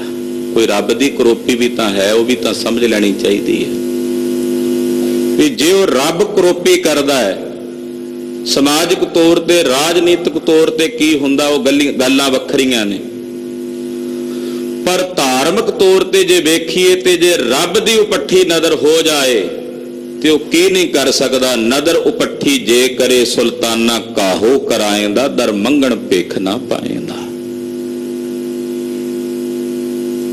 ਇਹ ਸਿਧਾਂਤ ਵੀ ਇੱਥੋਂ ਅੱਜ ਦੇ ਵਰਤਮਾਨ ਦੇ ਅਜੋਕੇ ਸਮੇਂ ਦੁਆਰਾ ਸਮੇਂ ਦੀਆਂ ਸਰਕਾਰਾਂ ਨੂੰ ਸਮਝ ਲੈਣਾ ਚਾਹੀਦਾ। ਹਾਂਜੀ, ਇਹ ਨਾ ਲੇਤ ਹਮ ਦੇਤੇ ਇਮ ਚਿਤੈ ਕਿਰਪਾਲਾ। ਕਲਗੀਧਰ ਜੀ ਪ੍ਰਸੰਨ ਨੇ ਚੌਧਰੀ ਸ਼ਮੀਰ ਤੇ। ਮਹਾਰਾਜ ਜੀ ਚਾਹੁੰਦੇ ਹਨ ਕਿ ਅਸੀਂ ਇਹਨੂੰ ਰਾਜ ਦੇਈਏ, ਅਸੀਂ ਇਹਨੂੰ ਖੁਸ਼ੀਆਂ ਦੇਈਏ, ਪਰ ਇਹਦਾ ਜਿਹੜਾ ਨਾਲ ਦੇ ਸਾਥੀ ਨੇ ਕੁਸੰਗੀ ਉਹ ਇਹਨੂੰ ਲੈਣ ਨਹੀਂ ਦਿੰਦੇ। ਪਰ ਸਾਡਾ ਮਨ ਰੀਝਦਾ ਹੈ, ਪ੍ਰਸੰਨ ਹੁੰਦਾ ਹੈ। ਪਰ ਵੇਖੋ, ਜੇ ਗੁਰੂ ਸਾਹਿਬ ਦੇਣਾ ਚਾਹਣ ਤੇ ਫਿਰ ਸਾਰੇ ਮਾੜੇ ਕਰਮ ਵੀ ਪਾਤਸ਼ਾਹ ਕੱਟਦਿਆਂ ਦੇਰੀ ਨਹੀਂ ਲਾਉਂਦੇ। ਉਹ ਵੀ ਕਥਾ ਅੱਗੇ ਆ ਜਾਣੀ ਹੈ। ਜੇ ਦੇਣਾ ਚਾਹਣ ਤੇ ਕੋਈ ਲੱਖਾਂ ਲੋਕ ਆ ਕੇ ਰੋਕ ਦੇਣ ਵੀ ਨਹੀਂ ਦੇਣ ਦੇਣਾ, ਤੇ ਸਤਿਗੁਰੂ ਸੱਚੇ ਪਾਤਸ਼ਾਹ ਨੂੰ ਰੋਕ ਨਹੀਂ ਸਕਦੇ। ਹਾਂਜੀ, ਇੱਕ ਦਿਨ ਬੌਰ ਸ਼ਮੀਰ ਕੋ ਕਰੁਣਾ ਕਰ ਬੋਲੇ। ਕੋਈ ਦਿਨ ਬੀਤ ਗਏ ਤੇ ਚੌਧਰੀ ਸ਼ਮੀਰ ਇੱਕ ਦਿਨ ਫਿਰ ਸਤਿਗੁਰਾਂ ਦੇ ਪਾਸ ਬੈਠਾ। ਕਲਗੀਧਰ ਪਾਤਸ਼ਾਹ ਬੜੀ ਕਿਰਪਾ ਦੇ ਰੰਗ ਵਿੱਚ ਸ਼ਮੀਰ ਨੂੰ ਮਹਾਰਾਜ ਜੀ ਬੋਲੇ, ਕਹਿਣ ਲੱਗੇ, ਹੋਏ ਚਿੱਤ ਮੈਂ ਜੋ ਕਾਮਨਾ ਹਮ ਤੇ ਅਬ ਸੋਲੇ। ਪਾਤਸ਼ਾਹ ਕਹਿੰਦੇ, ਸ਼ਮੀਰ ਤੇਰੇ ਮਨ 'ਚ ਜੋ ਕਾਮਨਾ, ਅੱਜ ਜੋ ਮੰਗੇਗਾ ਤੈਨੂੰ ਦੇਾਂਗੇ ਅਸੀਂ। ਅੱਜ ਤਾਂ ਇੰਨੇ ਹੀ ਖੁਸ਼ ਹੋ ਗਏ। ਜੋ ਤੂੰ ਮੰਗੇਗਾ, ਜੋ ਤੂੰ ਕਹੇਗਾ ਆਪਣੇ ਇਹਨਾਂ 32 ਦੰਦਾਂ ਤੋਂ, ਕਲਗੀਧਰ ਸਵਾਮੀ ਜੀ ਕਹਿੰਦੇ ਅਸੀਂ ਤੈਨੂੰ ਦੇਵਾਂਗੇ। ਬਿਨ ਸ਼ੰਕਾ ਜਾਚਨ ਕਰੋ ਕਹੋ ਉਰ ਅਬਿਲਾਖਾ। ਬਿਨਾਂ ਸ਼ੰਕੇ ਤੋਂ ਮੰਗ ਲੈ ਜੋ ਤੇਰੇ ਮਨ 'ਚ ਅਭਿਲਾਖਾ ਹੈ। ਸ਼ੰਕਾ ਨਾ ਰੱਖੀ ਵੀ ਇਹ ਚੀਜ਼ ਕਿਵੇਂ ਮਿਲੇਗੀ। ਜੋ ਮੰਗੇਗਾ, ਜੋ ਕਹੇਗਾ, ਜੋ ਤੇਰੀ ਅਭਿਲਾਖਾ ਹੋਵੇਗੀ ਉਹ ਅਸੀਂ ਪੂਰੀ ਕਰਾਂਗੇ। ਇੰਨੇ ਤੁੱਠੇ ਨੇ ਅੱਜ ਕਲਗੀਧਰ ਸਵਾਮੀ ਜੀ, ਇੰਨੇ ਪ੍ਰਸੰਨ ਹੋਏ ਨੇ। ਸੁਨ ਸ਼ਮੀਰ ਕਰ ਜੋਰ ਕੇ ਨਮਰੀ ਹੋਏ ਪਾਖਾ। ਜਦੋਂ ਸਤਿਗੁਰਾਂ ਨੇ ਇਦਾਂ, ਹੁਣ ਸ਼ਮੀਰ ਨੂੰ ਗੁਰੂ ਸਾਹਿਬ ਦੇ ਬਚਨਾਂ ਤੇ ਭਰੋਸਾ ਸੀ ਔਰ ਸੱਚ ਬੋਲਣ ਦੀ ਇਮਾਨਦਾਰੀ ਵੀ ਸੀ। ਸਤਿਗੁਰਾਂ ਅੱਗੇ ਹੱਥ ਜੋੜ ਕੇ ਗਰੀਬ ਨਵਾਜ ਜੀ ਦੇ ਸਨਮੁਖ ਬੜੇ ਵਿਨਿਮਰ ਭਾਵ ਨਾਲ ਸਿਰ ਨੀਵਾਂ ਕਰਕੇ ਬੋਲਿਆ, ਮਿਟੇ 84 ਕੋ ਪ੍ਰਮਣ ਪਵ ਜਲ ਦੁਖਦਾਈ। ਮਹਾਰਾਜ ਕਿਰਪਾ ਕਰੋ, ਮੇਰੀ 84 ਦਾ ਗੇੜਾ ਕੱਟ ਦੇ, ਭਵਜਲ ਬੜਾ ਦੁਖਦਾਈ ਹੈ।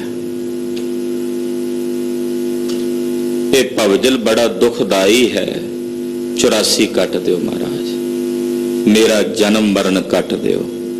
ਇਹ ਜਨਮ ਮਰਨ ਦੁਖਦਾਈ ਹੈ, ਇਹਦੇ ਵਿੱਚ ਦੁੱਖ ਹੀ ਦੁੱਖ ਹਨ। ਕਿਰਪਾ ਕਰੋ ਗਰੀਬ ਨਵਾਜ, ਮੇਰਾ ਜਨਮ ਤੇ ਮਰਨ ਕੱਟ ਦਿਓ। ਪ੍ਰਭ ਜਨਮ ਮਰਨ ਨਿਵਾਰ, ਹਾਰ ਪਰਿਓ ਦੁਆਰ। ਮਹਾਰਾਜ ਮੈਂ ਤੁਹਾਡੇ ਦੁਆਰ ਤੇ ਹਾਰ ਕੇ ਢਹਿ ਪਿਆ, ਮੇਰਾ ਜਨਮ ਤੇ ਮਰਨ ਨਿਵਾਰ ਦਿਓ। ਕਲਗੀਧਰ ਜਿਵੇਂ ਕਿਰਪਾ ਕਰ ਰਹੇ ਨੇ, ਉਹ ਕਥਾ ਆਪ ਦੀ ਅਗਲਿਆਂ ਪ੍ਰਸੰਗਾਂ 'ਚ ਸਰਵਣ ਕਰੋਗੇ। ਬਸੰਤ ਪੰਚਮੀ ਦੇ ਜੋੜ ਮੇਲ ਹਨ। ਅੱਜ ਰਾਤ ਨੂੰ ਕਵੀ ਦਰਬਾਰ ਹੋਵੇਗਾ। ਪੰਥ ਦੇ ਪ੍ਰਸਿੱਧ ਕਵੀ ਜਨ ਰਾਤ ਦੇ 12 ਵਜੇ ਤੱਕ ਆਪ ਜੀ ਨੂੰ ਗੁਰੂ ਸਾਹਿਬ ਦਾ ਜਸ ਸੁਣਾਉਣਗੇ। ਉਪਰੰਤ ਢਾਡੀ ਦਰਬਾਰ ਹੋਵੇਗਾ। ਅੰਮ੍ਰਿਤ ਵੇਲੇ ਆਸਾ ਜੀ ਦੀ ਵਾਰ ਦੇ ਕੀਰਤਨ ਦੀ ਹਾਜ਼ਰੀ ਦਰਬਾਰ ਸਾਹਿਬ ਦੇ ਹਜ਼ੂਰੀ ਰਾਗੀ ਭਰਨਗੇ। ਸਾਰਾ ਦਿਨ ਦੀਵਾਨ ਸਜਣਗੇ। ਕੱਲ ਸ਼ਾਮ ਨੂੰ ਇਸੇ ਸਮੇਂ ਤੋਂ 5:15 ਕਥਾ ਤੋਂ ਬਾਅਦ, ਕੱਲ ਕਥਾ ਹੋਵੇਗੀ ਇਤਿਹਾਸ ਦੀ, ਤੋਂ ਕਥਾ ਤੋਂ ਬਾਅਦ 5:15 ਤੋਂ ਲੈ ਕੇ ਰਾਤ ਦੇ 11 ਵਜੇ ਤੱਕ ਬਸੰਤ ਦੇ ਕੀਰਤਨ ਦਰਬਾਰ ਹੋਣਗੇ। ਸਮੂਹ ਸੰਗਤਾਂ ਨੂੰ ਬੇਨਤੀ ਹੈ, ਸਮਾਗਮਾਂ ਵਿੱਚ ਹਾਜ਼ਰੀਆਂ ਭਰੋ। ਧੰਨ ਸ੍ਰੀ ਗੁਰੂ ਤੇਗ ਬਹਾਦਰ ਸਾਹਿਬ 9ਵੇਂ ਪਾਤਸ਼ਾਹ ਜੀ ਦੀਆਂ ਖੁਸ਼ੀਆਂ ਪ੍ਰਾਪਤ ਕਰੋ। ਕੱਲ ਉਹ ਭਾਗਾਂ ਭਰਿਆ ਦਿਨ ਹੈ ਜਿਸ ਦਿਨ 9ਵੇਂ ਪਾਤਸ਼ਾਹ ਇਸ ਅਸਥਾਨ ਤੇ ਆਏ। ਸਾਡੇ ਵਰਗੇ ਜੀਵਾਂ ਤੇ ਤਰਸ ਕਰਕੇ ਮੁਕਤੀ ਦਾ, ਦੁੱਖਾਂ ਦੀ ਨਿਰਵਿਰਤੀ ਦਾ ਸਦਾ ਵਰਤ ਲੰਗਰ ਜੁਗੋ ਜੁਗੋ ਅਟਲ ਕਰਕੇ ਸਤਿਗੁਰੂ ਜੀ ਲਾ ਗਏ। ਧੰਨ ਗੁਰੂ ਤੇਗ ਬਹਾਦਰ ਸਾਹਿਬ, ਧੰਨ ਗੁਰੂ ਤੇਗ ਬਹਾਦਰ ਸਾਹਿਬ। ਤੇਗ ਬਹਾਦਰ ਸਿਮਰਿਆ ਤੇਗ ਬਹਾਦਰ ਸਿਮਰਿਆ, ਤੇਗ ਬਹਾਦਰ ਸਿਮਰਿਆ, ਤੇਗ ਬਹਾਦਰ ਸਿਮਰਿਆ। ਘਰ ਨੌ ਨਿਦ ਆਵੈ ਧਾਏ, ਘਰ ਨੌ ਨਿਦ ਆਵੈ ਧਾਏ। ਘਰ ਨੌ ਨਿਦ ਆਵੈ ਧਾਏ, ਘਰ ਨੌ ਨਿਦ ਆਵੈ ਧਾਏ। ਸਭ ਥਾਈ ਹੋਏ ਸਹਾਏ, ਸਭ ਥਾਈ ਹੋਏ ਸਹਾਏ। ਸਭ ਥਾਈ ਹੋਏ ਸਹਾਏ, ਸਭ ਥਾਈ ਹੋਏ ਸਹਾਏ। ਵਾਹਿਗੁਰੂ ਵਾਹਿਗੁਰੂ, ਵਾਹਿਗੁਰੂ ਵਾਹਿਗੁਰੂ। ਵਾਹਿਗੁਰੂ ਵਾਹਿਗੁਰੂ, ਵਾਹਿਗੁਰੂ ਵਾਹਿਗੁਰੂ। ਵਾਹਿਗੁਰੂ ਵਾਹਿਗੁਰੂ, ਵਾਹਿਗੁਰੂ ਵਾਹਿਗੁਰੂ। ਵਾਹਿਗੁਰੂ ਵਾਹਿਗੁਰੂ,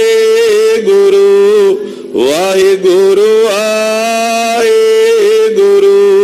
ਹੇ ਅਚੁੱਤ ਹੈ ਪਾਰ ਬ੍ਰਹਮ, ਅਬਨਾਸੀ ਅਗਨਾਸ। ਹੇ ਪੂਰਨ ਹੈ ਸਰਬ ਮੈਂ, ਦੁਖ ਭੰਜਨ ਗੁਣ ਤਾਸ। ਹੇ ਸੰਗੀ ਹੈ ਨਿਰੰਕਾਰ, ਏ ਨਿਰਗੁਣ ਸਭ ਟੇਕ। ਹੇ ਗੋਬਿੰਦ ਹੈ ਗੁਣ ਨਿਧਾਨ, ਜਾਂ ਕੇ ਸਦਾ ਬਬੇਤ। ਹੇ ਅਪਰੰਪਰ ਹਰ ਹਰੇ। ਐ ਪੀਓ ਅਣਹਾਰ, ਸੰਤਹ ਕੈ ਸਦਾ ਸੰਗ, ਧਾਰਾ ਆਧਾਰ।